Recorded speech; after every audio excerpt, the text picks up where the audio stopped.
अस्सलाम वालेकुम दोस्तों, मैं हूँ रुबीना खान और आप देख रहे हैं social bucket TV. PayPal, Tesla, SpaceX पिछले कई सालों में एलन मस्क ने अरबों डॉलर के कई कारोबार शुरू किए हैं। लेकिन क्या आप जानते हैं कि मस्क ने बचपन में ही अपना रॉकेट डिज़ाइन कर लिया था और वो बचपन में ही वीडियो गेम्स की कोडिंग भी किया करते थे। और क्या आप ये भी जानते हैं कि उनकी ज़िंदगी में इंसानियत बचाने के 3 अहम मिशन क्या हैं?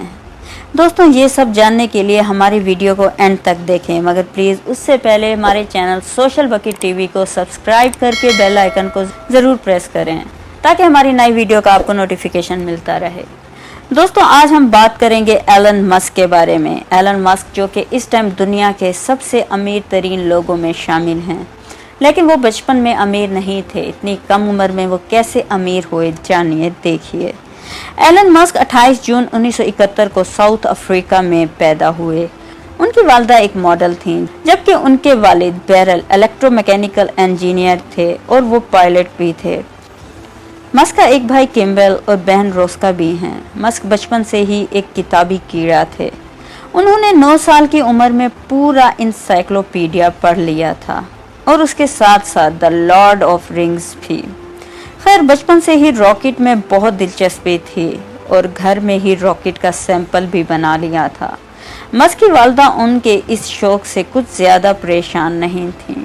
मस्क खुद कहते हैं कि उनकी वालिदा उन पर नज़र नहीं रखती थीं। वो कहते हैं कि मैं बारूद से खेलता था, किताबें पढ़ता था, रॉकेट बनाता था, जानलेवा काम करता था।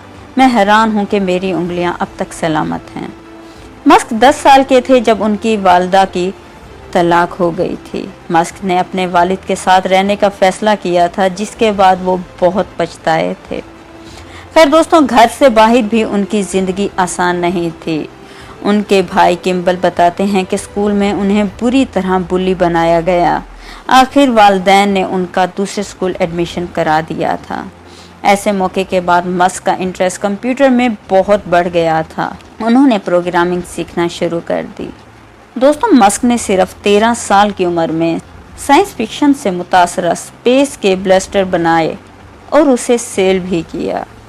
हालांकि मस्क उसे मामूली गेम करार देते थे, जबकि तब साउथ अफ्रीका गवर्नमेंट ने इसका सोर्स कोड शेयर किया और मस्क को $500 दिए।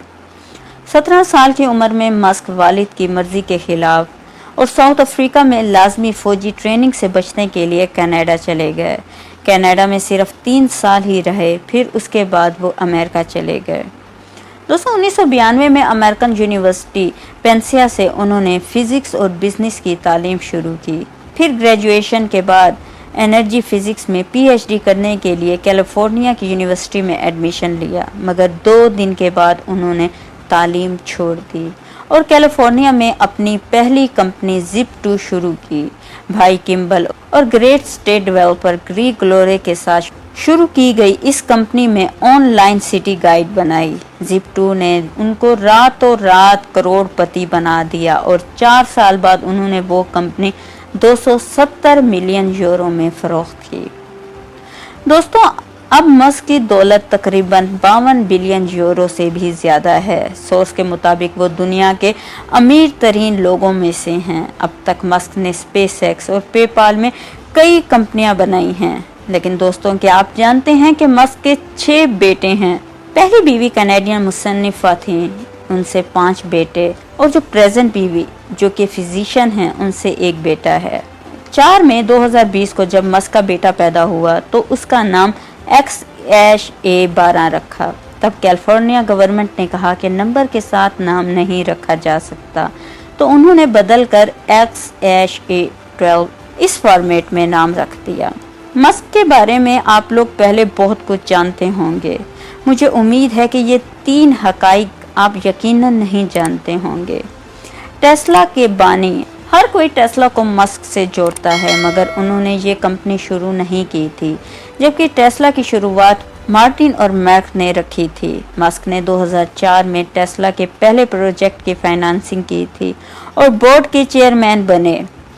आम सरमायाकारी और दिलचस्पी की वजह से मस्क को टेस्ला का शरीक बानी करार दिया जाता है।